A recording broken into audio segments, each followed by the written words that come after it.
નમસ્કાર મિત્રો, VN Gujarati YouTube channel તમારું સ્વાગત છે। મિત્રો, દેશ અને દુનિયાની તમામ તાજા ખબર સૌથી પહેલાં જાણવા માટે અત્યારે ચેનલ સબસ્ક્રાઇબ કરી દેજો।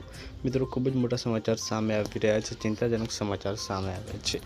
આપને જણાવી દઈએ કે મિત્રો, અહીંયા દેશમાં સામાન્ય લોકો માટે ખૂબ જ મોટી દુઃખદ ઘટના સામે આવી છે। ત્યારે મિત્રો, અહીંયા વાત કરવામાં આવે તો મિત્રો, દેશના સામાન્ય જે લોકો માટે મોંઘવારી અને મિત્રો મોરચે જે ચિંતાજનક સમાચાર છે। જૂન 2026માં રિટેલ મોંઘવારી દર વધી અને મિત્રો 4.38% પર પહોંચી ગયો છે, જે મે મહિનામાં 3.93% હતો। સતત 5 મહિના બાદ ફુગાવો આરબીઆઈના મિત્રો 4%ના લક્ષ્યાંકથી ઉપર ગયો છે અને ખાદ્ય ચીજો અને ઈંધણના ભાવમાં વધારાના કારણે આ ઉછાળો આવ્યો છે। ત્યારે મિત્રો, પશ્ચિમી એશિયા તણાવથી મિત્રો ક્રૂડ ઓઇલ મોંઘું થયું છે અને નબળું ચોમાસું અને સપ્લાય ચેઇનમાંથી વિપક્ષે આ માટે મુખ્ય કારણને જવાબદાર આપ્યો છે।